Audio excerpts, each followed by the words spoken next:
Voilà, mesdames et messieurs, nous sommes encore ensemble pour cette nouvelle semaine en live sur votre télé STV, également sur notre page Facebook STV Cameroun. J'espère qu'on est connecté ce soir et j'espère que vous avez passé un bon week-end et que votre semaine commence plutôt bien aujourd'hui. Et donc, au menu ce soir, c'est les sujets qu'on avait laissés en suspens la semaine dernière parce qu'on a été emballé par certains sujets qui n'étaient certainement pas à l'ordre du jour, mais bon, ça s'est imposé comme ça. Vous savez comment l'actualité est. Souvent, il peut se glisser une chose qui vous amène pratiquement à y passer du temps parce que ça s'est imposé à vous. Et donc, on parlera ce soir de la NBA Africa.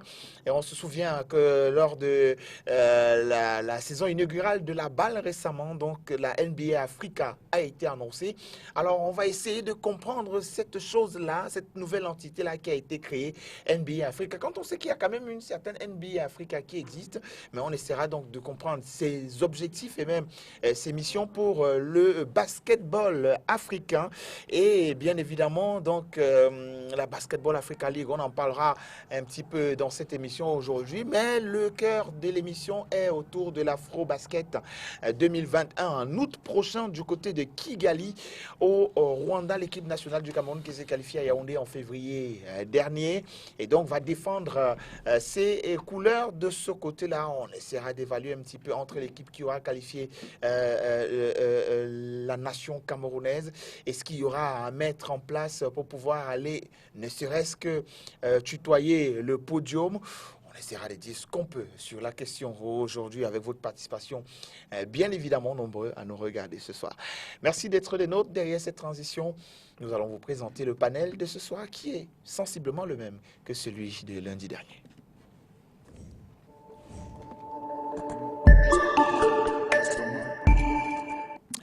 Ce soir, il est encore arrivé de Yaoundé, le président de la Super Ligue du Centre.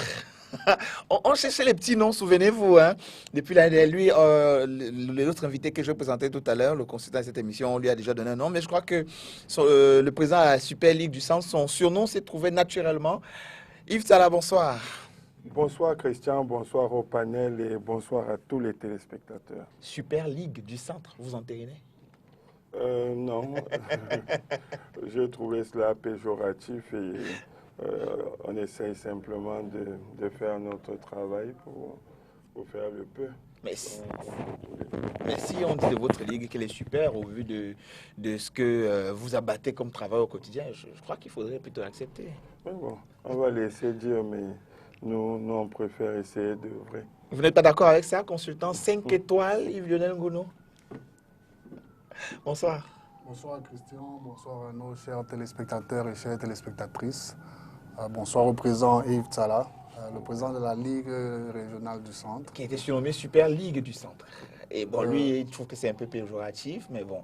Oui, il est dans ses droits. De la même manière que les spectateurs et téléspectatrices sont dans leur droit de pouvoir donner des surnoms pour, voilà, pour la Ligue.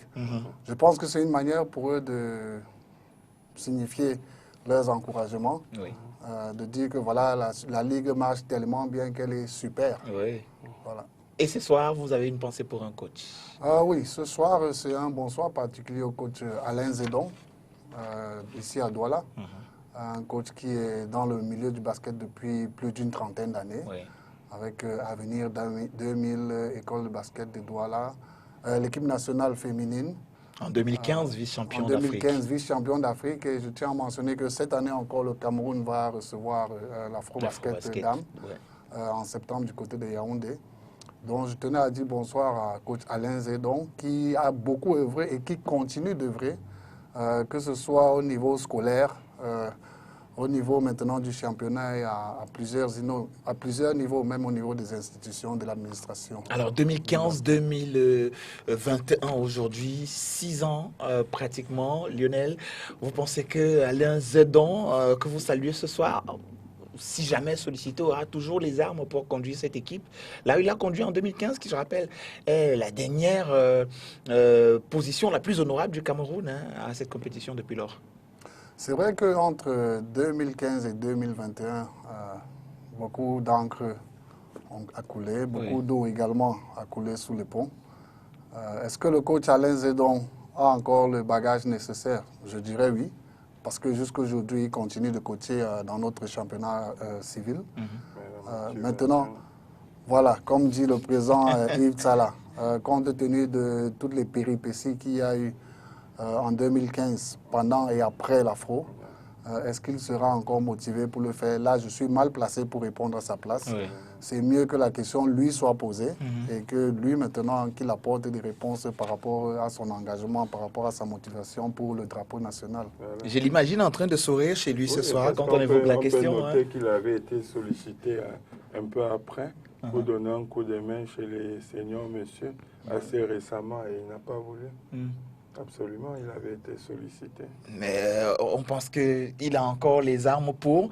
Mais Alain Zedon, que vous connaissez quand même assez, je vais dire, assez regardant sur sa dignité. Il est fier, il est trop fier de lui qu'à un moment, il n'accepte pas un certain nombre de choses. Pensez-vous que l'eau qui aura coulé sous les ponts a permis qu'on le retrouve sur la scène? Bonsoir Yvan Kamoin.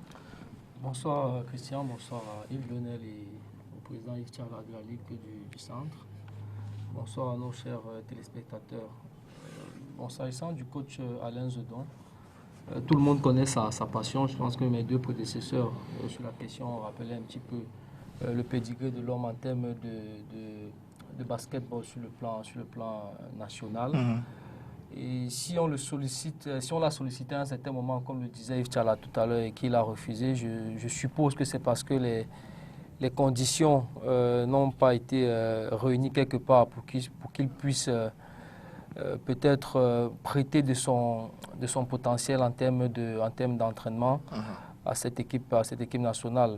On le voit très souvent aux commandes des corps de basket en championnat civil, que ce soit sur le plan régional ou national, ce qui veut dire qu'au niveau des sensations, il se sent encore peut-être avoir quelque chose à laisser à ce basketball avant de le peut-être quitter définitivement. Il fait partie de cette caste d'entraîneurs, comme on n'en trouve pas beaucoup sur le plan national, qui ont véritablement rodé leur boss, que ce soit en club ou en sélection nationale.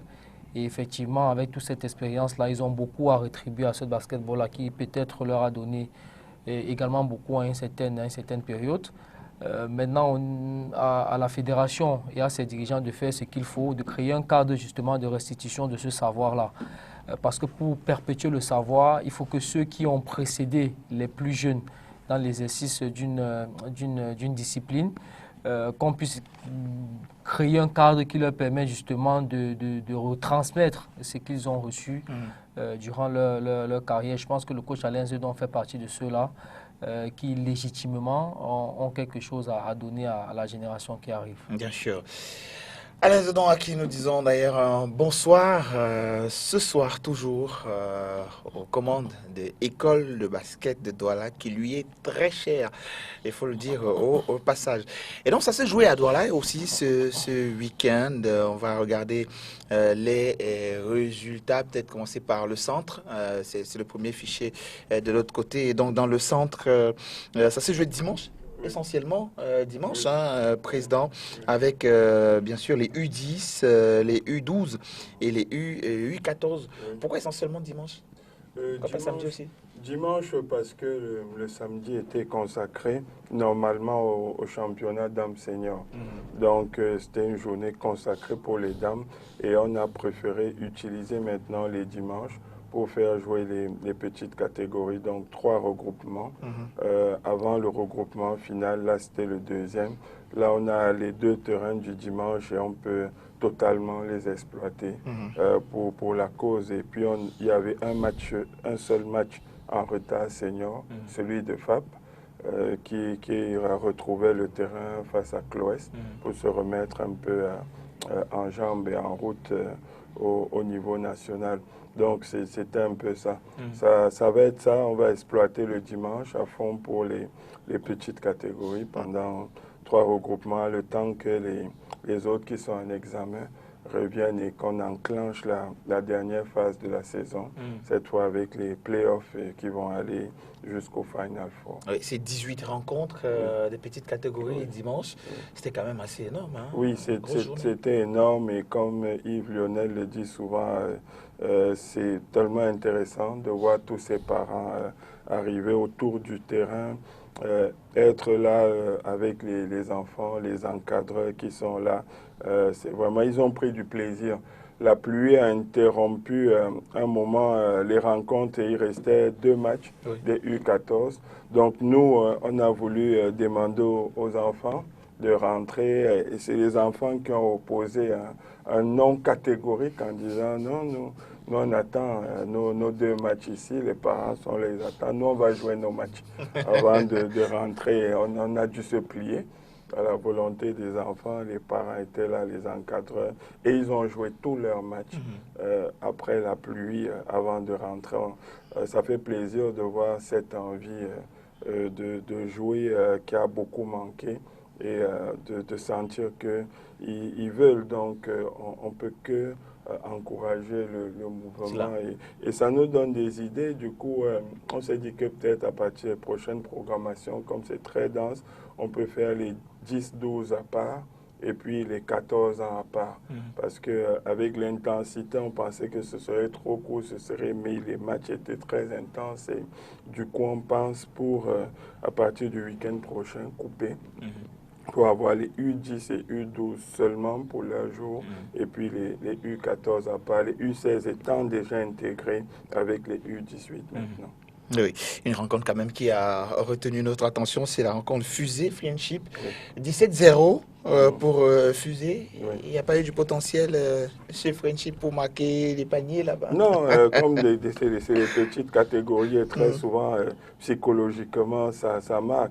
Donc, dès qu'une équipe commence bien, avec les encouragements du banc, du public, ça a tendance peut-être à annihiler un peu l'esprit des autres. Mais sinon, non, Friendship, c'est un bon centre de formation des petites catégories. De toutes les façons, ce qu'on retrouve là, c'est les académies habituelles de grande formation de petites catégories qui sont là et qui font un travail remarquable. Et voilà, on va peut-être, avec l'aide de la régie, regarder ces résultats avec un accent particulier en disant que voilà, c'est Dunk Magazine qui nous propose donc ces résultats, peut-être zoomer un peu. On va rester sur ce visuel-là, puisqu'il nous intéresse cette fois parce qu'on parle du littoral et la journée du dimanche 6 juin dans le littoral. Donc les rencontres se sont jouées en senior, messieurs. La rencontre FCBC Université de Douala a été reportée et donc il y a également eu une rencontre double forfait, c'est l'Université de Douala Mungo Zone. Et puis les autres rencontres se sont jouées. Anyway, voilà où nous en sommes dans les différentes régions, amis téléspectateurs. La suite, ce sera en fonction des programmations qui nous seront servies pour la suite des événements. On reviendra à ça tout à l'heure, parlant de l'Afro-Basket. Justement, restons-y, puisque on doit y rester. L'Afro-Basket arrive pour le mois d'août prochain, Yvan, du côté de Kigali au Rwanda. On repart au Rwanda, comme quoi on a envie de garder, maintenir cette dimension. C'est vrai que le Rwanda a été déjà programmé, c'était programmé depuis, mais avec cette balle, on comprend qu'on arrive quand même, ça va se jouer dans une arène que tout le monde aura aimé, et d'autres auront vu à la télé et voudront tous s'y retrouver. Oui, bien sûr. Je pense que depuis le contexte sanitaire mondial particulier qui sévit depuis maintenant environ 18 mois, il n'y a pas beaucoup de nations qui ont démontré leur capacité à pouvoir organiser des compétitions internationales. Sur l'échiquier africain, je crois qu'il n'y a que le Cameroun, le Rwanda récemment avec la balle, et je crois la Tunisie ou le Maroc où s'est jouée la dernière fenêtre qualificative pour l'Afro-Basket.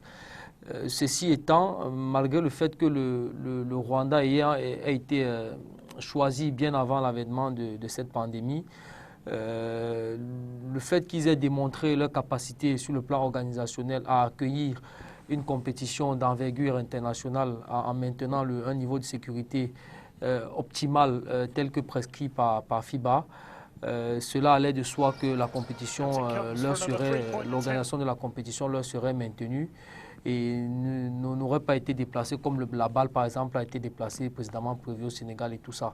Donc je pense que c'est logiquement, au-delà de la dimension organisationnelle dont le Rwanda a fait preuve durant cette première édition de la balle, il y a le volet infrastructurelle, tout le monde a pu apprécier avec beaucoup comment dire, de satisfecit la qualité du palais des sports dans lequel s'est disputée cette compétition-là. Il y a très peu ou presque pas de pays en Afrique qui peuvent se targuer d'avoir une infrastructure aussi à la pointe de la technologie, répondant aux normes internationales les plus minutieuses. Ce qui fait du Rwanda et de Kigali naturellement une ville hautement capable d'abriter cet événement qu'est l'Afrobasket 2021. Alors les installations sont là, les pros voudront y arriver. Certainement, il y aura peut-être pas le type de communication qu'il y a eu avec la balle, mais ce sera quand même assez relevé quand même en matière de communication. On devrait y mettre un accent. Je crois que FIBA a peut-être pris les leçons de tout ça, Lionel. Je pense que tous les cadres de FIBA y étaient. En tout cas, on a vu le président de FIBA Afrique là-bas, à Kigali. Je crois aussi que le gouvernement rwandais voudrait que ce soit un succès. Oui, que ça suive. Voilà, si je ne me trompe, ce serait la première compétition FIBA organisée du côté de Kigali. Il faut rappeler que la Kigali Arena a été inaugurée il y a pratiquement un an et demi. Et là maintenant, le gouvernement rwandais essaie de, comme on dit souvent chez nous, justifier la construction de cette arène par justement l'organisation de tous ces événements sportifs. On l'a vu déjà avec la balle, on le voit maintenant avec l'Afrobasket et tout récemment encore il y avait d'autres événements de ce côté-là. Donc cela devrait être un succès, une réussite. Sûrement ce ne sera pas la même ampleur que la balle qui vient de s'achever parce que forcément c'est deux organisations différentes avec des moyens différents et des objectifs différents.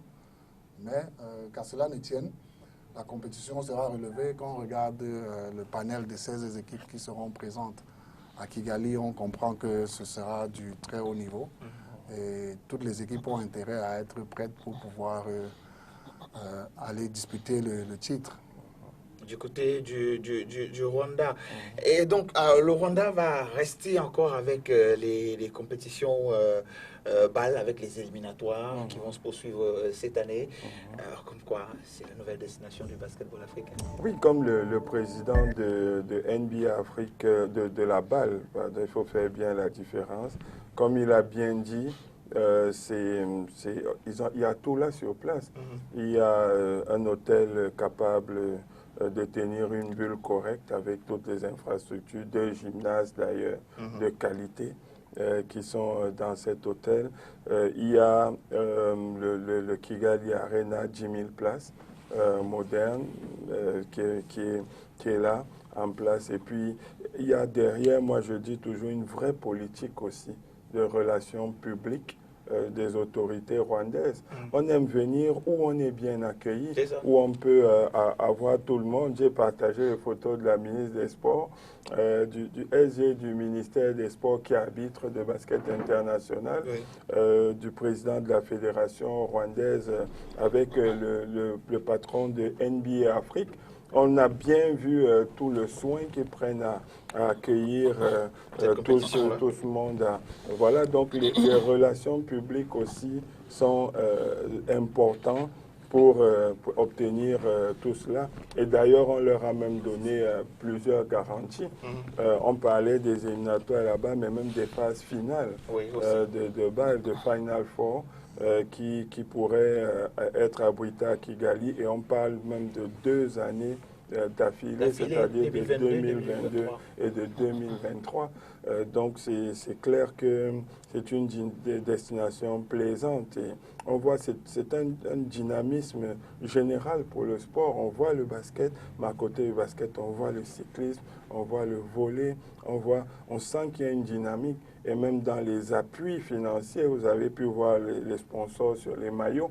Ça veut dire qu'ils ne font pas que recevoir. Ils appuient aussi financièrement avec une politique agressive de tourisme Visite Rwanda, etc., qu'on peut trouver sur tous les maillots. Donc, ça fait partie d'une politique générale qui est mise en place avec ces actions-là qui font partie de cette politique et ça ne peut donner que ces résultats. Et en même temps, évidemment, le mouvement sportif va progresser aussi. Le reste, l'économie, tout cela, ça fait plaisir. C'est, je pense, un exemple à suivre dans ce type de politique véritablement sportive au sein du continent. Bien sûr. Merlin Tchoufak nous a rejoint ce soir. Bonsoir Merlin. Bonsoir Christian. Rappelez que vous aviez un gros programme de la journée, vous revenez d'un voyage. D'où votre retard ce soir. Alors nous sommes en train de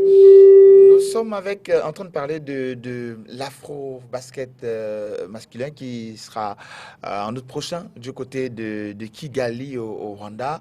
Alors, Kigali, la meilleure destination africaine aujourd'hui, est-ce qu'on peut oser le dire? Bon, on peut le dire comme on peut ne pas le dire. Sur le plan purement sportif, sur le plan de ce que représente le basketball, ou bien ce que représente certains pays pour le basketball africain, c'est un peu difficile de comprendre que le Rwanda soit aujourd'hui une destination privilégiée. Néanmoins, je pense que le Rwanda a montré une très grande volonté, déjà des très grandes volontés à travers les autorités, a déjà fait vivre le mouvement sportif, déjà dans le pays, de manière correcte, de manière adéquate, pratiquement de manière professionnelle en ce qui concerne les disciplines sportives les plus pratiquées, le foot, le basketball et le volleyball. Bon, et pour d'autres disciplines dont je ne peux pas citer, la liste n'est pas exhaustive. Le Rwanda, sur le plan sportif, est un pays neuf. Donc le Rwanda a de la nouveauté à offrir, notamment en ce qui concerne les infrastructures, en ce qui concerne l'organisation administrative et l'organisation sportive. Maintenant, tout pays africain est un probable organisateur de l'afro-basket. Donc sur ce plan, nous n'avons aucune remarque à faire au Rwanda. Tout ce que nous avons à dire, c'est un pays africain. À partir du moment où c'est un pays africain, je crois qu'il n'y a rien de spécial à dire.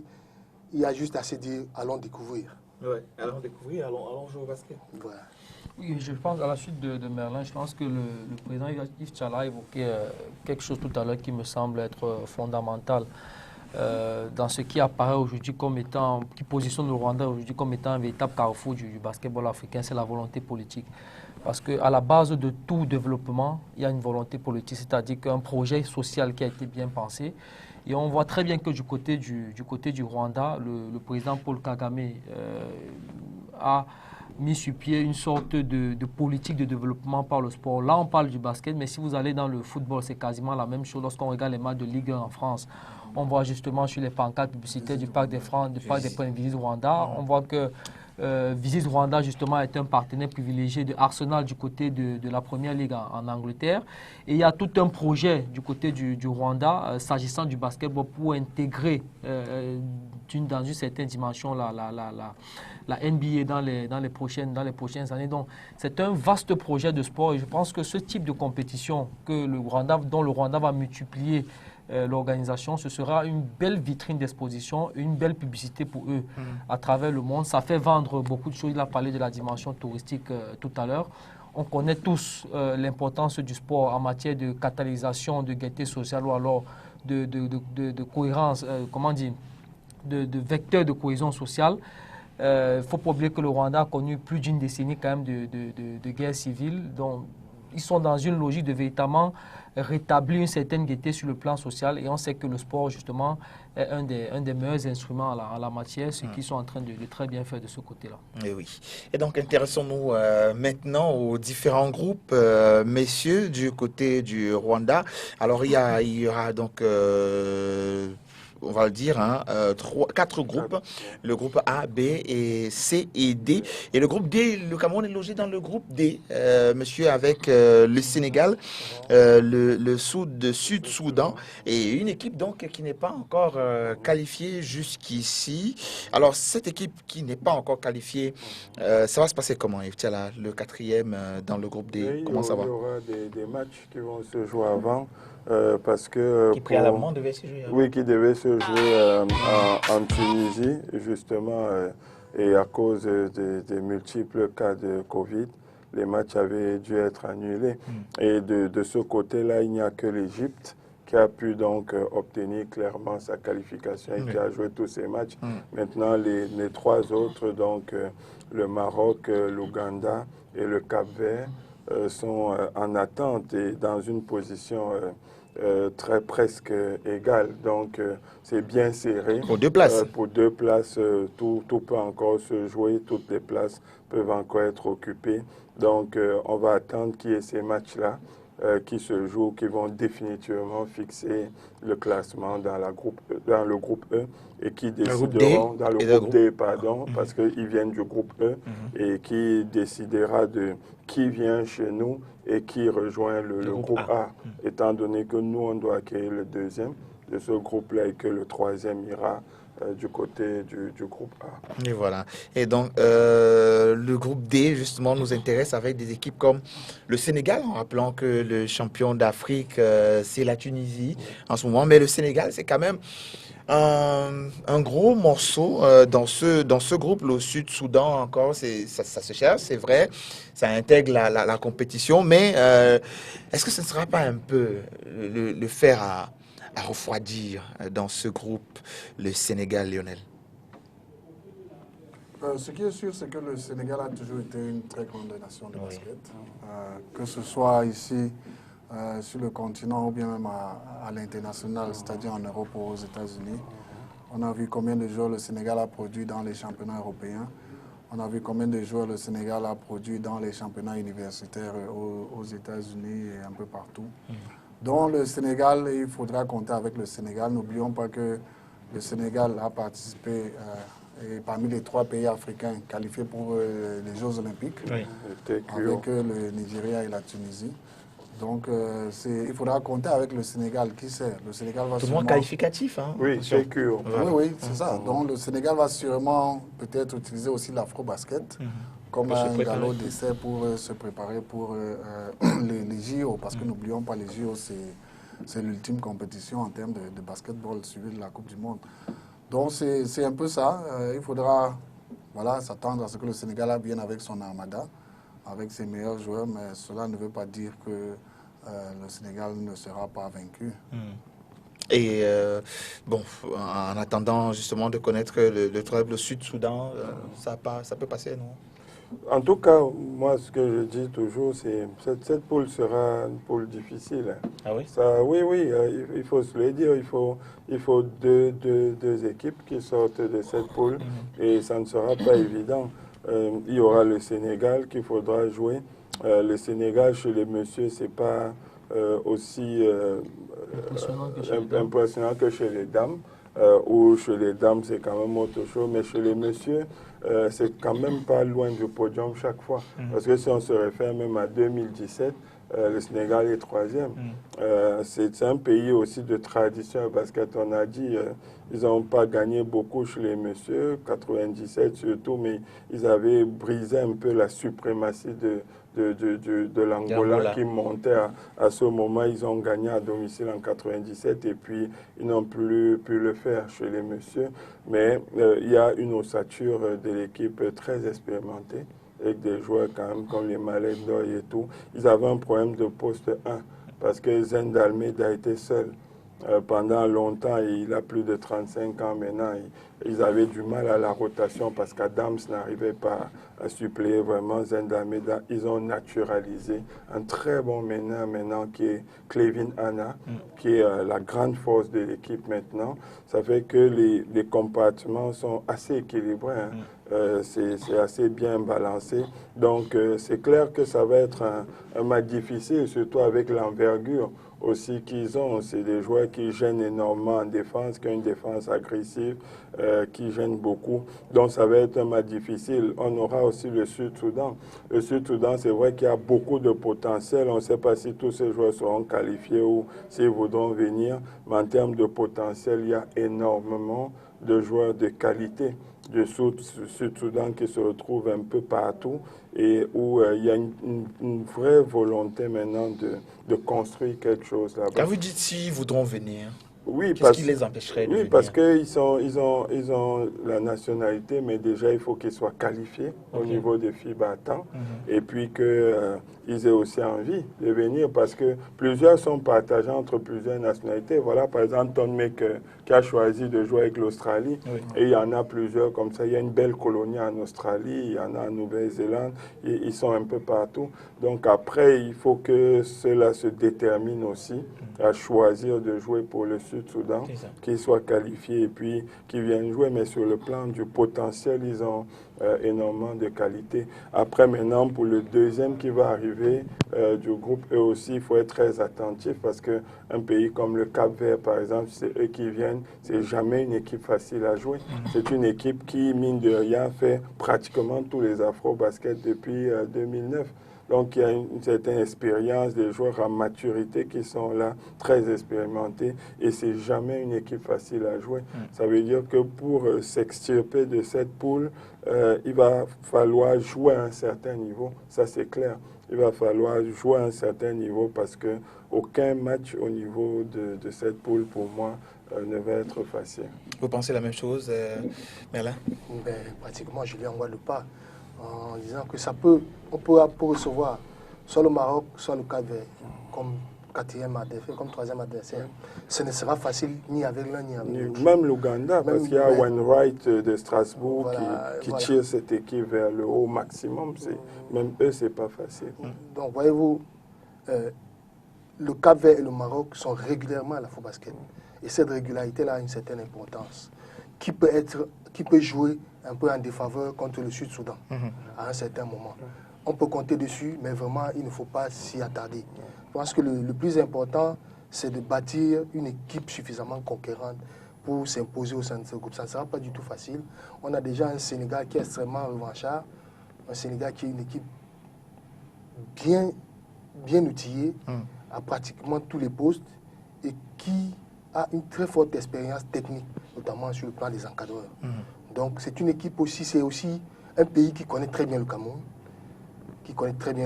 donc qui connaît les forces et les faiblesses du Cameroun. Donc il y aura une bataille à ce niveau et il y aura aussi une bataille avec les autres. La bataille avec les autres, ce serait de ne pas penser que nous sommes supérieurs à eux parce que nous avons un palmarès un peu plus dopé que soit le Sud-Soudan ou bien le Cap-Vert ou l'Ouganda. Donc je pense que ce sera difficile à jouer, mais on part avec un certain avantage. C'est que nous avons déjà fait plusieurs fois le second tour de l'Afro-Basket. Donc ça joue en notre faveur. Alors, est-ce que l'avantage, la question de la régularité du Cameroun aux Afro-Basket fait de lui, je vais dire quoi, du Cameroun une équipe qui pourra sortir de ce groupe tranquillement pour la prochaine phase?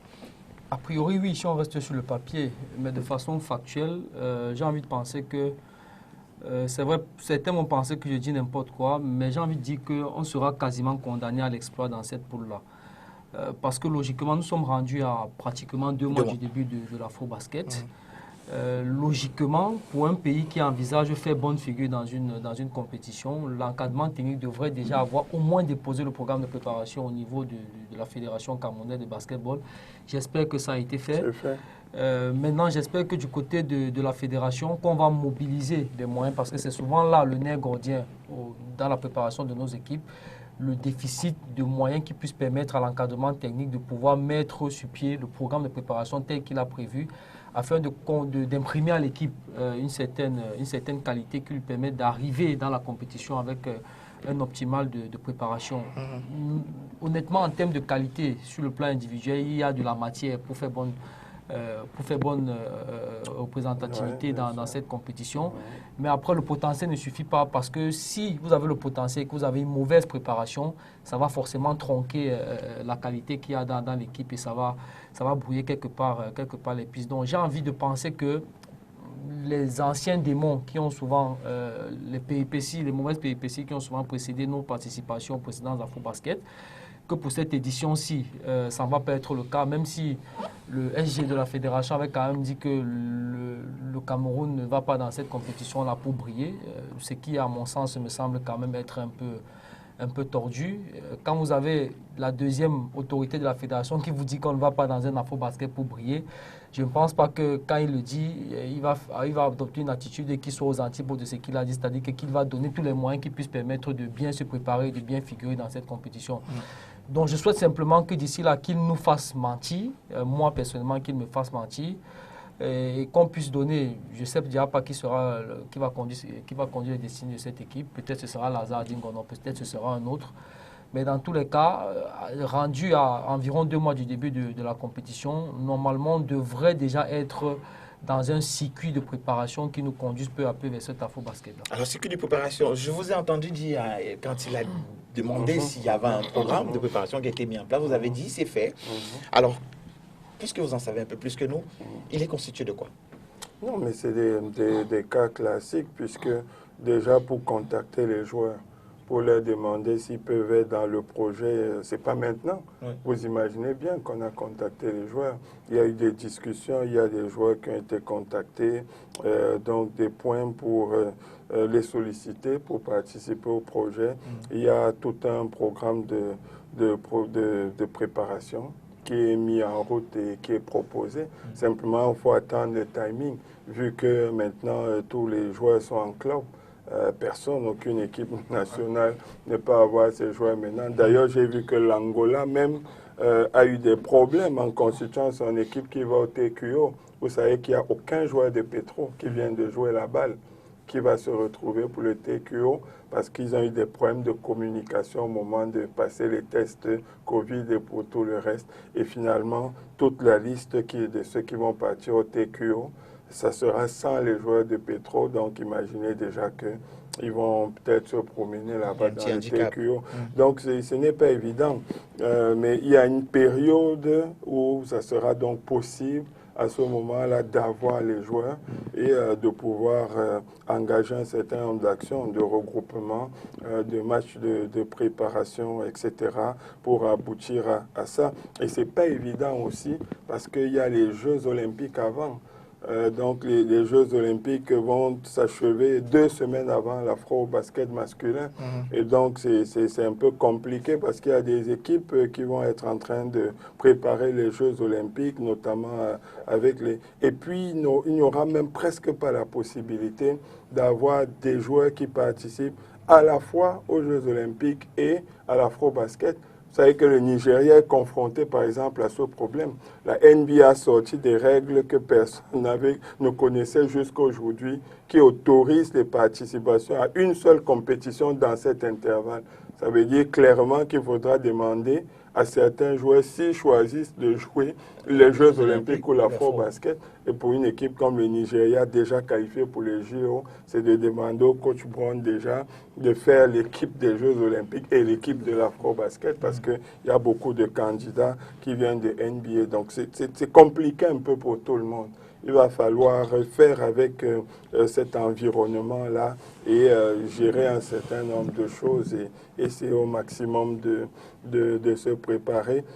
La difficulté aussi chez nous maintenant, ça sera que le tournoi de Chine avec le partenaire nous aidait énormément aussi pour la préparation. Ça sera aussi un point d'interrogation vu le contexte compliqué actuel de quarantaine longue, prolongée, de tournois justement peut-être du partenaire aussi dont certains iront au JO et tout ça. C'est un peu compliqué. Donc il faut trouver des ajustements nécessaires, peut-être des pays intermédiaires ou d'autres, des partenaires qui sont dans la même situation, qui ne vont pas aux Jeux olympiques, mais qui souhaitent aussi se préparer. Il va falloir trouver tous ces points-là pour que ça... Mais Lionel, alors est-ce que cela nous empêche de commencer peut-être avec un petit groupe local sur place? Question de les connaître, parce qu'on se rend compte que au fil des compétitions, on en intègre certains, mais on se rend toujours compte qu'on ne les connaît pas beaucoup, ok? Ils n'ont pas véritablement le niveau de préparation qu'il faut quand on sait aujourd'hui que notre championnat, c'est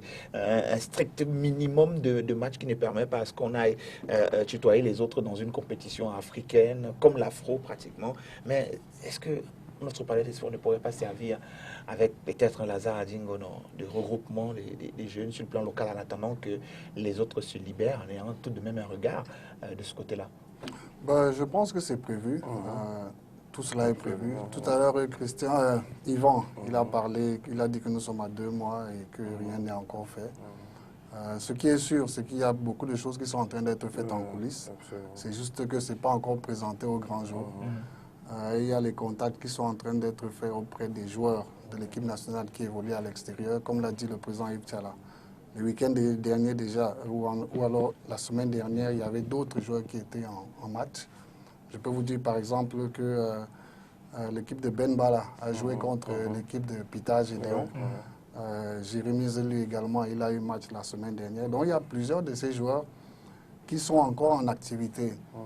Mais bon nombre sont déjà informés qu'il y a une compétition qui arrive, qu'il y a un training camp qui va se passer, probablement en 2 phases.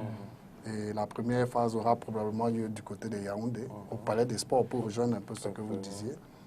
Et là maintenant, il y a beaucoup d'autres choses qui sont en train d'être faites, qui vont sûrement incorporer aussi les joueurs locaux, les jeunes stars montantes. Et le moment venu, toutes ces informations seront mises à jour. Là, pour l'instant, il faut obtenir les approbations d'un certain nombre de gens, d'une certaine quantité de personnes, parce qu'il y a d'autres joueurs qui sont encore en train d'être contactés.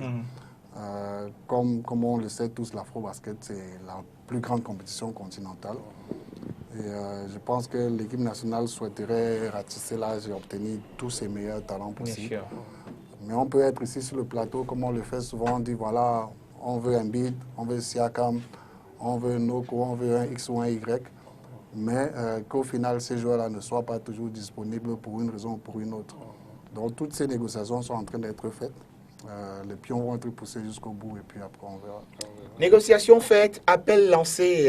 D'ailleurs, cet élément que nous allons vous proposer de regarder tout de suite a été tourné lors du retour de FAP de Kigali à l'aéroport international de Douala, où Lazare Adingono faisait un appel fort, justement, allant dans le même sens de ce que vous êtes en train d'évoquer. Et ce que nous souhaitons tous, d'ailleurs, pour l'équipe nationale du Cameroun, c'est-à-dire avoir le must de ce qu'il y a aujourd'hui dans le basketball mondial, qui est camerounais, heureusement. Écoutons-le.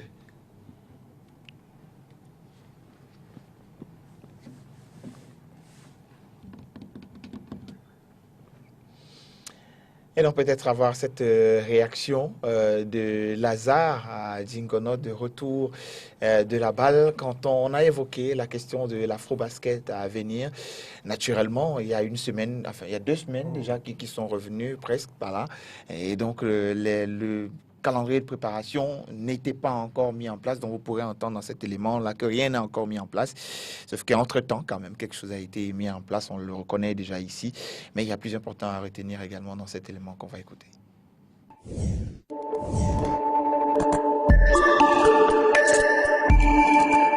Moi, j'appelle juste, n'est-ce pas, au bon sens de sacrifice et de patriotisme des uns des autres, et spécialement de Joel Embiid, Pascal Siakam et tous ceux qui sont, n'est-ce pas, disposés à défendre les couleurs du Cameroun, parce que cela fait quand même beaucoup d'années que ça dure.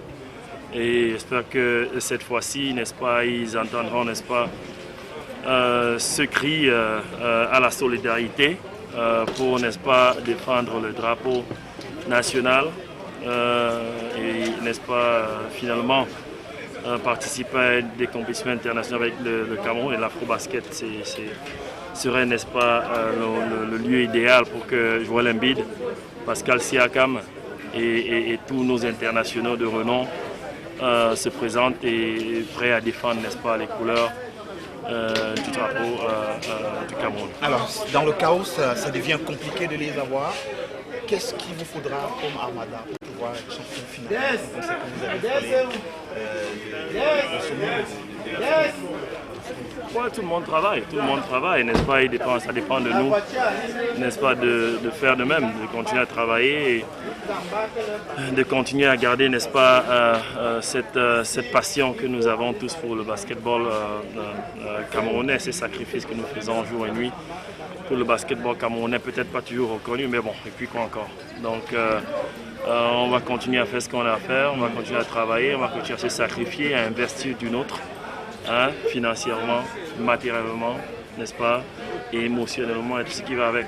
D'accord. Donc, ben voilà. Il y a déjà un noyau pour l'afro, le travail commence Il n'y a rien pour le moment, il n'y a absolument rien qui est, n'est-ce pas, mis en disponibilité pour l'équipe nationale. Nous, n'est-ce pas, nous allons prendre, n'est-ce pas, les mesures associées avec tous les acteurs, n'est-ce pas, qui se sentent concernés par le basketball camerounais, n'est-ce pas, pour pouvoir faire un travail de fond.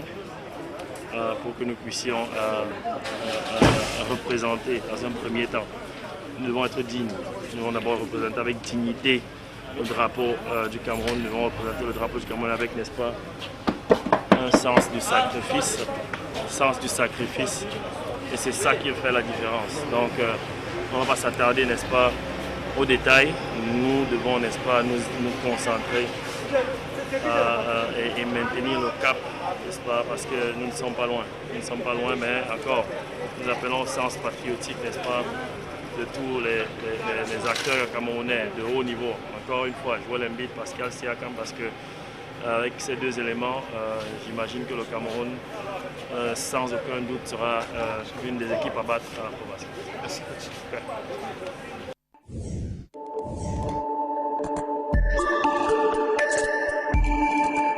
Choufak, ça date, hein, le podium 2007. Écoutez, je suis comme tous les autres Camerounais. Nous, on en a marre de ne pas gagner l'Afro-Basket. Je pense que nous avons le potentiel pour remporter l'Afro-Basket. Il faut se dire qu'il faut que nous devons déjà remporter l'Afro-Basket. Donc, malheureusement, les déclarations du secrétaire général n'allant pas dans ce sens ne nous font pas honneur. Malheureusement, parce que je ne sais pas si c'était un commentaire individuel ou c'était la décision du conseil d'administration de l'Assemblée générale de l'Africa Basket. Non, c'était un commentaire plus ou moins personnel. Hein. Voilà, donc ça n'a pas valeur de décision. Du tout. Voilà, concernant notre équipe nationale, ça me rassure. Et ça rassure aussi les citoyens. Et je pense que nous devons nous dire au sein de l'État du Cameroun que nous devons tout faire pour remporter au moins un Afro-Basket. Et nous sommes capables, nous sommes déjà prêts à le remporter. Maintenant, tout faire, c'est de mobiliser les efforts que l'on mobilise pour les autres. On est capable d'aller chercher un footballeur, je ne sais où. Oui. On devrait être capable, au-delà des acteurs du basketball connus, parce que, je vais vous dire, au sein de l'administration camerounaise se trouvent des anciens internationaux camerounais. Des bâtonniers, de l'ordre des avocats, des ministres, jusqu'à la primature, jusqu'à la présidence de la République. Donc, ils peuvent mener un certain nombre d'actions pour que nous ayons le maximum de joueurs. Je pense que l'appel au patriotisme n'est pas suffisant. C'est la mobilisation diplomatique qu'il faudrait désormais utiliser pour faire comprendre à nos jeunes, à ces jeunes joueurs-là, que le Cameroun est avec eux. Que le Cameroun n'est pas seulement une destination touristique pour les vacances. Déjà qu'on ne leur interdira jamais l'accès au Cameroun, quel que soit le cas, et qu'au contraire, nous souhaitons qu'ils fassent les efforts nécessaires pour que nous soyons honorés. Nous avons le droit d'être honorés à l'Afro-Basket. Donc la question patriotisme ne se pose pas du tout. Ils sont ici tout le temps.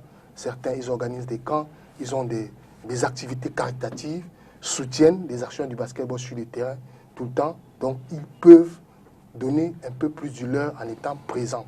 Je crois que s'ils sont présents, quel que soit le staff qu'on a, que les gens s'entendent ou pas, nous avons les possibilités de remporter l'Afro-Basket avec nos meilleurs joueurs. Est-ce que le problème de ces joueurs peut être le staff, Yvan Kamboua? Quel peut être le problème, par exemple, de Joel Embiid ou de Pascal Siakam de ne pas pouvoir venir défendre les couleurs nationales à un Afro-Basket? On reviendra avec Non, il ne faut pas faire la divination sur ce cas. J'aimerais apporter un avis technique. Allez-y. Quand vous avez un joueur comme Joel Embiid qui va faire plus de 80-90 matchs la saison, c'est extrêmement difficile de prendre du temps sur son temps de repos pour venir à une compétition. Parce qu'il a besoin de se reposer, étant donné qu'il a une certaine fragilité à certaines articulations par moment. Donc, il faut aussi travailler avec les médecins de ces joueurs, les médecins de ces acteurs, pour savoir comment est-ce qu'on peut faire pour optimiser leur présence tout en préservant leur santé. Parce que, disons-nous les choses clairement, l'État du Cameroun ne leur donnera pas 117, 130, 140 millions de dollars. C'est leur vie. Ils vivent de leur corps. Maintenant, c'est à nous de nous battre pour qu'ils soient là en trouvant des arrangements. Maintenant, quand on les a, que l'on ait la meilleure préparation possible, je pense qu'on peut remporter l'Afrobasket. Oui, dans la continuité de ce que Merlin vient de dire, nous sommes tous d'accord et c'est le souhait de tout Camerounais qui aime un tant soit peu ce pays, c'est de gagner l'Afrobasket. Sauf que les victoires, elles se préparent. Elles se préparent et il faut créer le cadre qui nous permette de ménager les conditions de cette victoire lors de l'Afrobasket. Le problème ici chez nous, je pense qu'il est plus structurel et fonctionnel. Tel que nous fonctionnons, nous ne ménageons pas forcément les conditions qu'il faut pour pouvoir construire un succès dans cette Afrobasket. Vous imaginez, Marie parlait de Joël Embiid tout à l'heure, Adingon également, avant lui faisait allusion à Joël Embiid, Pascal Siakam et consorts. Ceux qui étaient par exemple à la dernière fenêtre qualificative à Yaoundé, si vous avez bu, je prends un exemple vraiment minimal. Là, ça n'a rien à voir avec la technique. On est encore au niveau du management autour de l'équipe. Si vous avez vu le bus dans lequel l'équipe nationale du Cameroun est conduite lorsqu'elle est en stage, j'aimerais bien qu'on m'explique comment est-ce que Joël Embiid, du haut de sa statue, ou Pascal Siakam du haut de sa statue, va venir en sélection nationale et va entrer dans un tel bus. C'est-à-dire que ça commence par des éléments basiques.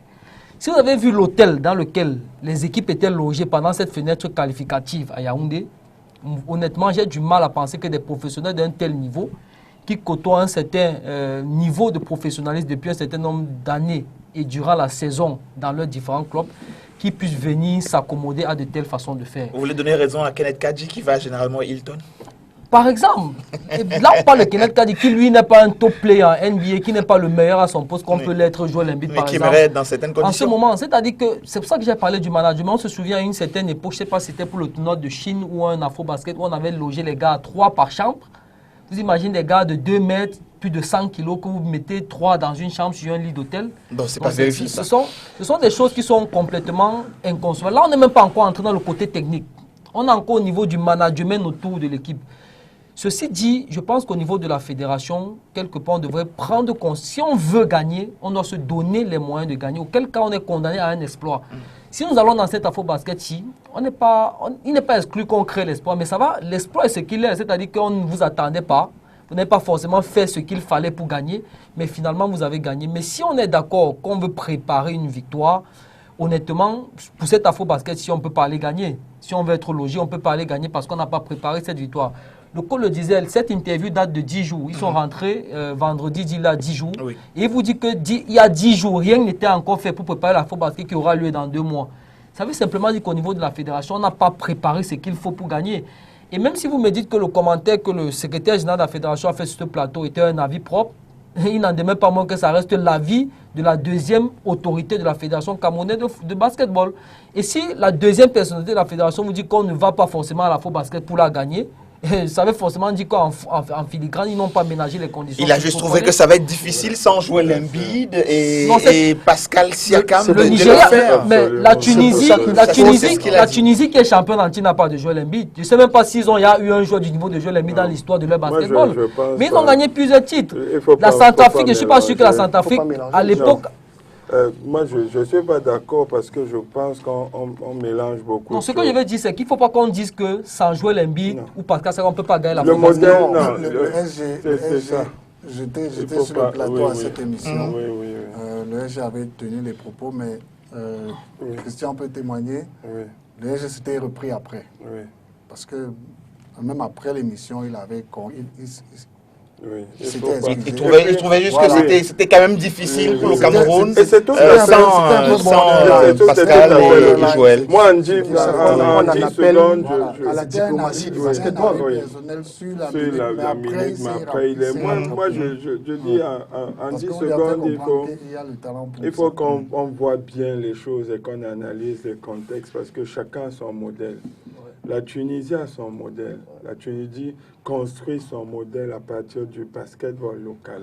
Ça fait plus de 10 ans que ces joueurs sont ensemble, 80% effectivement. Même les Abada aujourd'hui, qui n'ont que 28 ans, sont en équipe nationale depuis là. Les modèles qui sont copiables pourtant aussi présents. Oui, mais tout le monde ne peut pas faire avec le même modèle. Parce que au Cameroun, je cherche le modèle camerounais, je vais arriver. Je vais chuter et tu vas comprendre. Parce que l'Angola, la Tunisie, c'est le meilleur basketball local africain en termes d'investissement, de structuration, de construction, d'organisation. Maintenant, si vous prenez le Nigeria c'est loin du modèle de la Tunisie. Le Nigeria, en termes d'organisation, c'est 1000 fois moins que nous. Mais le Nigeria gagne. Pourquoi? Parce que le Nigeria est parvenu à regrouper des meilleurs joueurs qui ont envie de venir jouer. Sur l'aspect du Nigeria, ils se sont donné les moyens de rapatrier ces talents-là. Ils ne se sont pas donné les moyens. Ce qui se passe à un moment donné, c'est qu'il y a eu des joueurs qui ont eu envie de venir. Parce que si on ne peut pas parler comme ça d'un pays voisin, mais si on vous dit ce qui s'est passé dans la préparation de ces équipes du Nigeria, d'abord Yves Lionel qui a mis à beaucoup de personnes là-bas, est bien placé pour savoir. Un indice, depuis 3 ans, le Nigeria a 2 fédérations et n'a pas de championnat. Vous avez vu River Hoop, le niveau qui était de Porakot. Donc, il faut laisser le Nigeria. Donc, en termes de préparation, moi, simplement, ce que je dis, c'est qu'on n'est pas plus mal préparé que beaucoup d'autres. Parce qu'en équipe nationale, pour ce type de compétition, on n'a pas beaucoup de temps. Ce n'est pas les clubs où on a... Et deuxièmement, lorsque vous avez une assise sur des joueurs qui vont venir de l'extérieur, parce que même si on a des locaux, ils ne seront pas nombreux dans ces doses-là. Si vous avez une assise avec des joueurs qui viennent de l'extérieur, vous n'avez jamais beaucoup de temps pour pouvoir organiser ce type de compétition. Donc, c'est en peu de temps, il va falloir maximiser dessus. Et depuis plusieurs éditions, on n'est pas mauvais dans ce qui est préparation. On a eu de bons matchs de préparation, on a eu des regroupements. Vraiment, c'est à des kilomètres-lumière de ce que nous, on a vécu. Un peu, Yves Lionel était en 1999 aux Jeux africains. Il faut dire comment on achetait les maillots, comment on se préparait. Après 2007, comment on est arrivé en 2 groupes en Angola, pendant qu'on jouait contre l'Afrique du Sud, d'autres qui sont en train d'arriver à l'aéroport avec les coachs. Donc, honnêtement, en termes de ce qu'on a fait ces dernières années, on a énormément progressé. Maintenant, le problème qu'on a, pour moi, qui est le problème majeur, c'est qu'on n'arrive pas à avoir nos meilleurs talents comme les autres. Parce que nous, on a un modèle qui peut s'inspirer peut-être du modèle nigérian, pas tunisien ni angolais, il ne faut pas rêver. Qui repose sur l'envie. Comme vous l'avez dit tout à l'heure, sur l'envie de venir. Et repose sur l'envie, parce que s'il n'y avait pas eu les Djogou, pour mobiliser les autres, appeler les autres, parler aux autres pour dire allons construire cette affaire. Alors, qui c'est qui va parler aux autres? Là, je reviens à vous, Merlin. Qui c'est qui va parler aux autres, Léo? Alors, on est, puisque c'est la question de l'envie qui se pose aujourd'hui. Oui, comme l'a dit le président Yves Salah, au Nigeria, c'était les Diogo qui a joué en NBA plusieurs années. Voilà. Qui a donc mobilisé les autres. C'était une force de caractère énorme, Lucelle. Ici, chez nous, ce sera qui? Les 2 personnes, n'est-ce pas, qu'on devrait voir, c'est Joel Embiid et Pascal Siakam. Qui pour les appeler? Mais comme l'a si bien dit Merlin, pour Joel Embiid, ce sera compliqué. Parce qu'actuellement, il est encore en pleine saison. Ils ont perdu hier contre Atlanta. Il n'est pas temps pour apporter le titre. Ça veut dire que la série va aller... Ça peut durer. S'ils gagnent, ils vont aller au moins à 4, 5 ou 7 matchs. Et peut-être finale de conférence. Et s'ils passent au prochain tour, donc forcément, ça va faire plusieurs matchs. Je crois du côté de Philadelphie, ils sont contents du fait que Joel soit déjà revenu en santé. Parce que c'est toujours un problème avec lui. Donc ce ne sera pas évident qu'après une aussi longue saison, qu'il puisse prendre de son temps de repos, comme l'a si bien dit Merlin, et qu'il vienne justement défendre les couleurs nationales, si même il en avait envie. Je ne pense pas que l'envie ne soit pas là, mais parfois c'est un problème de disponibilité d'emploi du temps. Celui qui pourrait donc justement être possible, c'est Pascal. Mais maintenant, n'oublions pas, il a signé 131 millions de dollars sur 4 saisons l'année passée. Il vient de finir sa première année de contrat, donc il doit encore justifier son salaire pendant 3 autres années. Et on sait tous comment s'est terminée cette saison. Les Raptors n'ont pas fait les playoffs. Pascal, bien qu'il ait terminé avec pratiquement 22 points de moyenne, pratiquement 7 rebonds, il y a eu des périodes où il n'était pas vraiment celui qu'on attendait. Donc il est question sûrement pour son staff et lui de voir dans quelle mesure préparer les échéances futures pour la ville de Toronto, pour lui, pour sa famille et également pour les autres. On a vu tout récemment comment il a présenté la maison qu'il a offerte à sa maman pour la fête des mères. Comme quoi, il a également un cercle familial qu'il doit encadrer. Et il y a des gens qui auront leur mot à dire. Voilà, qui auront leur mot à dire. Qui mangent grâce à lui. Donc ça également, il faudra... Qui a été en équipe nationale de Cameroun avant lui. Non. Mais qui auront de quoi en dire. Justement. Et ça, justement, je voudrais profiter de cet espace. En 2019, quand Pascal était là, il était là avec toute sa famille. Et effectivement, son frère, le frère aîné, l'aîné de Siaka, Boris, qui avait déjà fait des stages avec l'équipe nationale, était là. J'avais échangé avec lui. On était en privé, on a échangé avec les autres.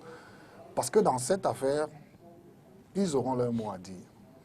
Et s'ils ont des mauvais souvenirs, ça sera difficile. Ce sera un peu compliqué. Choc psychologique. Ce qui fait donc que j'avais échangé avec lui, c'est vrai, il n'avait pas de très bons souvenirs de la chose. Tout récemment, quand Fap est rentré de la balle, j'ai échangé avec le coach Adingono, toujours au sujet de Boris. Donc, je crois que l'opportunité était donnée à Boris de jouer, mais Boris n'était pas content du temps de jeu qui lui était alloué. Sûrement, il était venu avec beaucoup d'ambition. C'est parfois le problème que les coachs ont lors des compétitions internationales. Vous avez des joueurs qui s'entraînent, qui se préparent, ils viennent, ils participent à la compétition, mais peut-être parce qu'ils jouent 5-10 minutes par match, ils jugent qu'ils ont été sous-utilisés. Par rapport à leur niveau de préparation. Par rapport à leur niveau de préparation. Parfois, ils ne le jugent pas par rapport à la compétition elle-même. Ils le jugent juste par rapport à leur niveau de préparation. Donc ça, ce sont des choses qu'il faudra voir. Mais cela n'empêche pas... Ça lui est certainement resté entre la gorge. C'est la faute 2015. Voilà. Si déjà le président Yves ne fait qu'en parler, c'est la faute 2015. Et ça était resté en travers de la gorge. Mais, comme on dit, l'expérience de Boris ne sera pas forcément l'expérience de Pascal. Bien que Boris ait son mot à dire, mais n'oublions pas qu'également il y a Christian qui a son mot à dire, il y a Gabin qui a son mot à dire, et peut-être ses agents également. Donc c'est tout un nucléus. Ces joueurs aujourd'hui sont des entreprises. Ils ne sont plus les mêmes quand ils sont partis d'ici. Il y a toute une équipe derrière eux qui les suit. Il y a un tas de personnes qui dépendent d'eux. Donc ce ne serait pas évident. Mais après tout, le dernier mot devrait leur venir.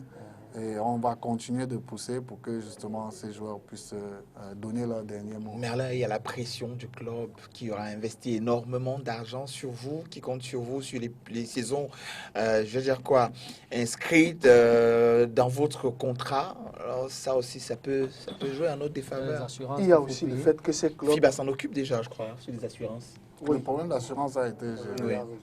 Je veux dire, ces clubs-là ne sont pas aussi fermés à la causerie et à la négociation. Sauf qu'il faut avoir qualité, parfois. Je veux dire, nous devions, au minimum, avoir une dizaine de documentaires sur ces deux joueurs, ou bien sur tous ceux qui ont joué en NBA, qui passeraient en boucle à la chaîne nationale du Cameroun. Malheureusement, on n'a même jamais envoyé une équipe de journalistes, même indépendants, pour aller essayer de faire de la récupération. C'est-à-dire qu'on n'a pas développé ce qu'on appelle le sentiment d'appartenance. De leur faire comprendre que nous venons vous chercher parce que vous êtes nos frères. Et pour ça, nous faisons des documentaires sur vous que nous projetons 10, 20, 30, 100, 200 fois l'année au Cameroun. Voyez-vous, ça c'est important déjà. Ça leur dit quelque chose. Que les jeunes ne les découvrent pas en NBA et viennent les découvrir ici seulement lors des camps. Qu'est-ce que nous-mêmes nous en faisons? C'est pour ça que j'en appelais à la diplomatie du basket. À tous ceux qui peuvent donner un coup de main pour qu'on puisse discuter à tous les échelons afin d'avoir nos meilleurs joueurs. Il n'y a pas que ceux qui sont en NBA. Il y en a d'autres dans les clubs professionnels en Europe. On a autant de difficultés. Il faut travailler pour que la négociation ne se fasse pas seulement avec les acteurs eux-mêmes, mais avec tout l'entourage. Même si vous faites venir Pascal aujourd'hui, il va falloir s'entendre sur un programme d'entraînement avec le staff technique de Toronto Raptors.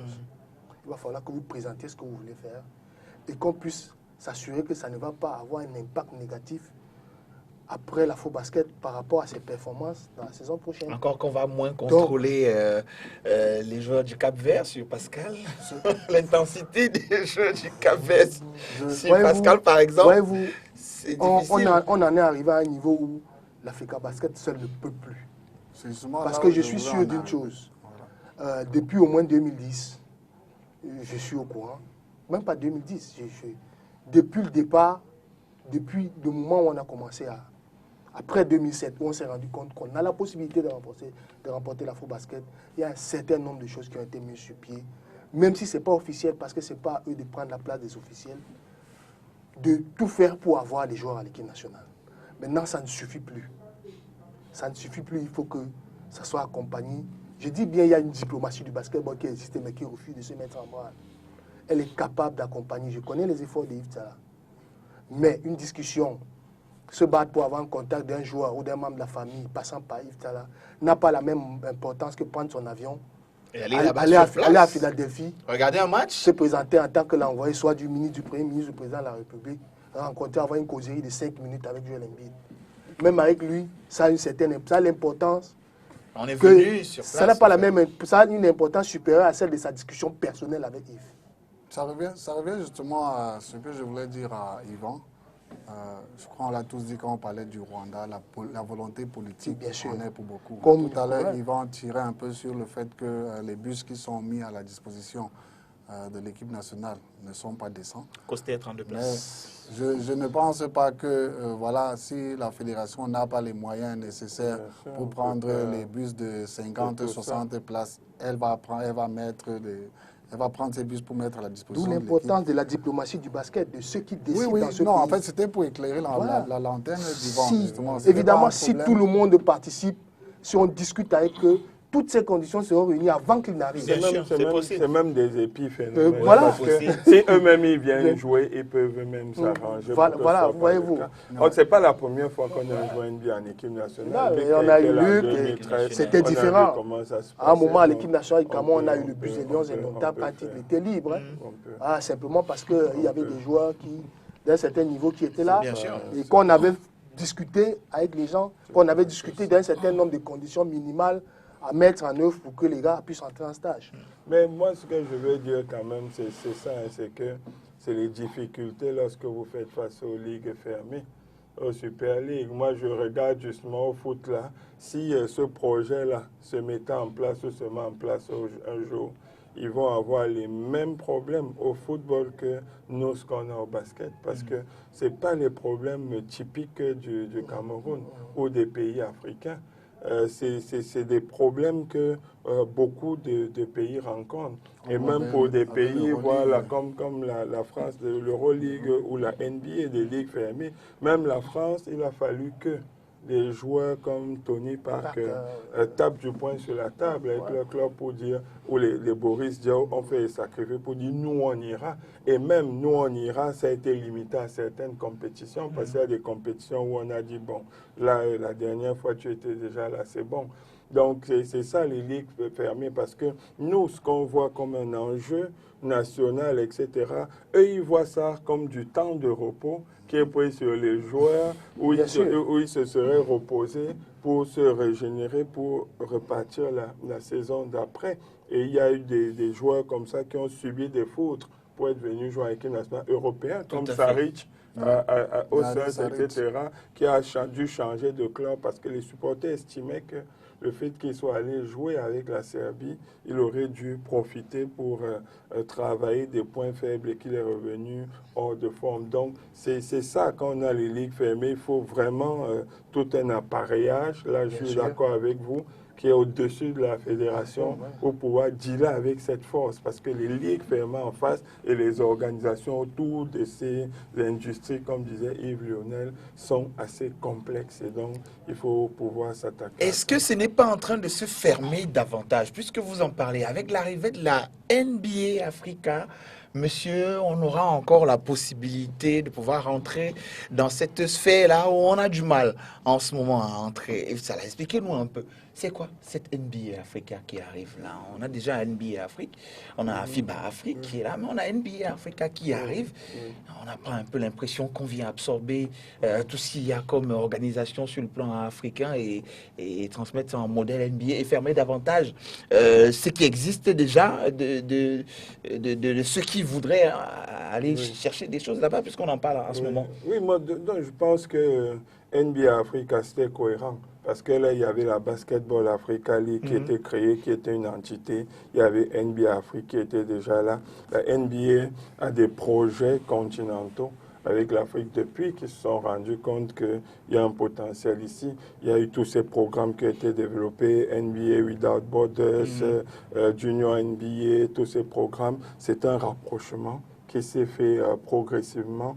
Et maintenant, il y a eu l'opportunité réelle d'une joint venture avec FIBA Afrique pour aller vers ce projet Ligue professionnelle, maintenant qui a été autonome pendant qu'il y avait la NBA à côté. Afrique, c'était normal qu'on puisse rapprocher ça pour donner plus de cohérence, pour aller maintenant dans ces projets qui sont dits win-win, et chacun qui doit essayer de tirer la couverture de son côté. La NBA certainement viendra pour atteindre des objectifs ici. Et puis nous, au niveau de FIBA Afrique, il faut pouvoir avoir nos objectifs aussi pour qu'on puisse tirer quelque chose. Et que nous-mêmes, nos organisations locales, n'attendent pas que ce soit ce type d'organisation qui viennent développer notre basket, mais qu'on puisse aussi savoir ce qu'il faut faire pour pouvoir s'arrimer à cela. Mais sur le projet Basketball Africa League, on n'est pas vraiment inquiet par rapport à... Parce que l'idée, je pense, c'est de développer les talents locaux déjà. Au-delà des autres, il y aura des Américains qui vont arriver, il y aura... C'est pas plus mauvais. Parce que si on a des Américains de qualité, de la qualité de Walter Hodge et d'autres comme ça, ils vont aider nos joueurs locaux à s'élever. Mais il y aura toujours de la place pour les joueurs locaux, même si ça serait élitiste, c'est normal, c'est la compétition. Mais il y aura toujours la place pour qu'ils puissent se développer, parce que l'idée, c'est que le talent puisse se développer aussi ici. Le super talent va être mobile, va pouvoir aller vers les États-Unis, vers l'Asie, vers d'autres coins, mais il va au moins avoir la possibilité pour que les talents locaux puissent s'exprimer au niveau du continent à de meilleures conditions. En fait, c'est un peu cela, comme ça que moi je vois cette contribution-là. Mais après, il faut être attentif pour que chacun puisse veiller sur ses intérêts et qu'on ne se laisse pas absorber. En parlant des intérêts, il peut y avoir des intérêts au niveau peut-être de la formation aussi, agrandir les pôles formation, parce que le pôle formation NBA Africa, le plus grand en ce moment, se trouve du côté du Sénégal. Est-ce que ce n'est pas une occasion aussi de redistribuer un peu les parts? Ben justement, les cartes sont en train d'être redistribuées. Je crois dans les prochaines semaines, les prochains mois, on devrait avoir l'annonce de la création de nouvelles NBA Academy en Afrique. Je crois qu'il y a une ou deux qui sont en instance de création. J'ai cru entendre qu'il y a une du côté de l'Afrique du Sud. Et même au niveau du coach de cette académie, le moment venu, quand vous allez avoir l'information, je crois que tout le monde sera content. Parce on n'a pas d'exclusivité. C'est un nom. Vous ne lâchez pas un nom. Je ne suis pas l'autorité compétente pour pouvoir faire cette annonce. Donc pour l'instant, ce n'est qu'une rumeur qui peut changer entre-temps. Mais comme je disais, il y a des académies qui sont en train d'être créées. Et je pense que l'avènement de cette NBA Africa, ce serait aussi un avantage pour les pays africains qui ont des joueurs en NBA. Parce qu'on a pu le constater lors de la balle, par exemple. Vous avez vu que tous les Africains qui ont joué en NBA étaient présents, que ce soit Joachim Noah, Luol Deng, Dikembe Mutombo, Paps Mensah Bonsu et plein d'autres.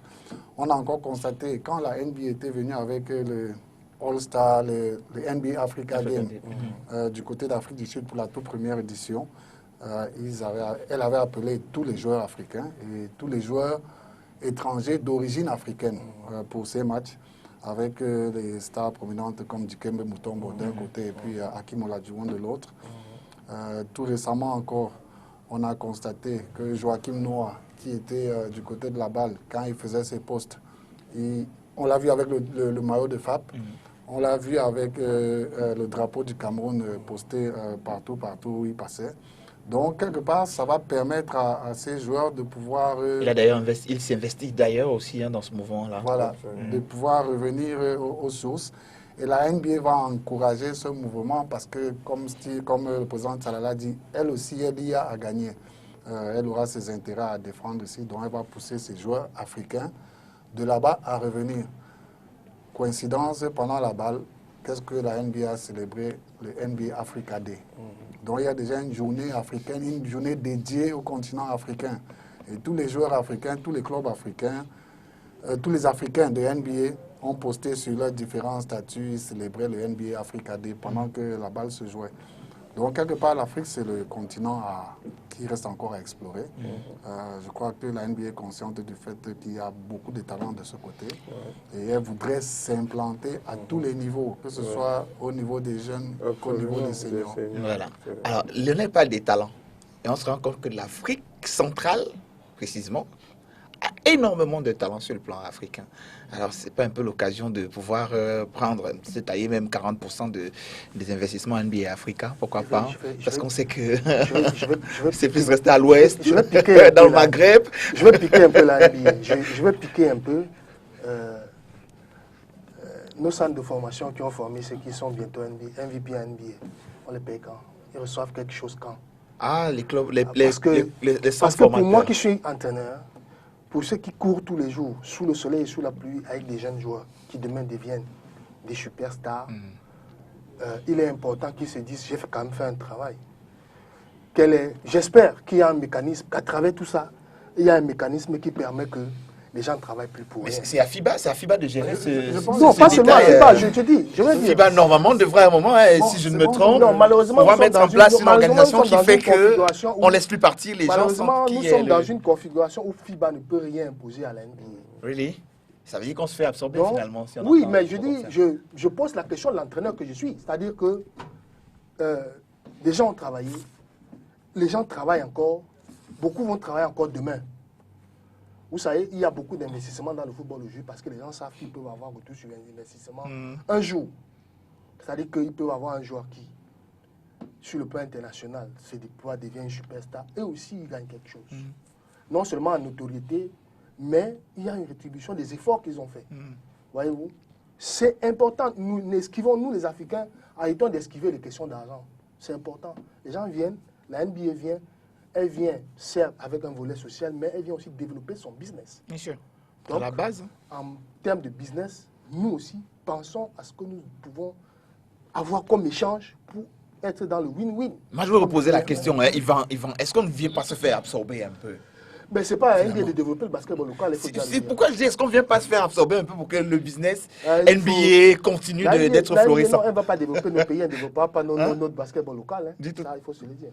Oui, c'est un risque. C'est une sorte de coopération bilatérale entre NBA Afrique et une structure privée, FIBA Afrique et une structure privée qu'est la NBA. Et comme dans toute coopération, chacun essaye de sauvegarder ses intérêts et de faire prospérer ces intérêts-là. Maintenant, aux nations africaines, justement, à travers FIBA Afrique, de concevoir une sorte de synergie d'action qui va empêcher justement qu'on soit phagocyté par le projet NBA. Parce que dites-vous bien que s'ils viennent ici, c'est parce qu'ils savent qu'il y a un marché important qu'il y a à explorer ici, là. Et que l'objectif à terme, c'est justement de nous extirper de nos meilleurs éléments qu'eux, ils vont essayer d'envoyer au niveau de la NBA à travers différents mécanismes pour rendre encore un peu plus attrayant. Puisque la NBA, c'est la vitrine d'exposition suprême.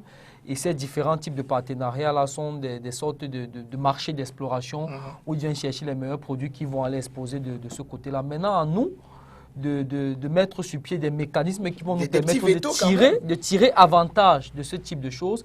Et comme Mélan le disait tout à l'heure, il ne faut pas qu'on ait peur de mettre en avant la dimension pécuniaire parce qu'on ne peut rien développer sans argent. Ça, il faut qu'on se le dise.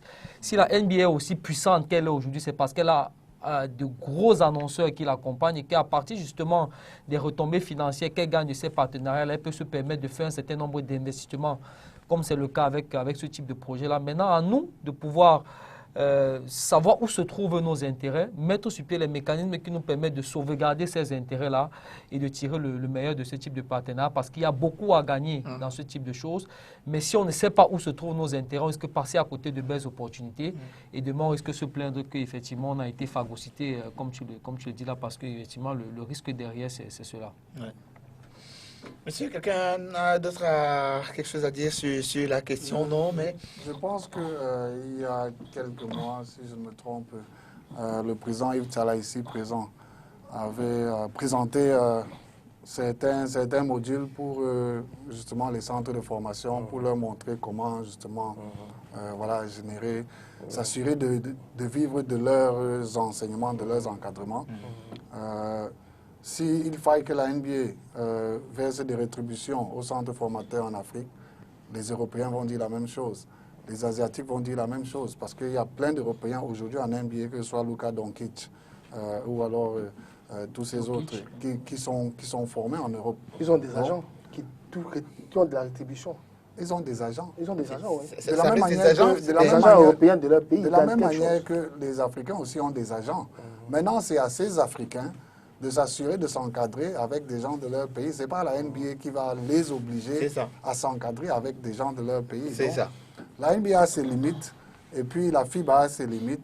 Et c'est aux autres maintenant de voir ce qu'il y a lieu de faire. Parce qu'il y a quelque chose à jouer, messieurs, sur cette histoire-là. Mais bon, la NBA Africa est là. Et donc, on va progressivement voir comment chacun tirera son épingle de ce jeu.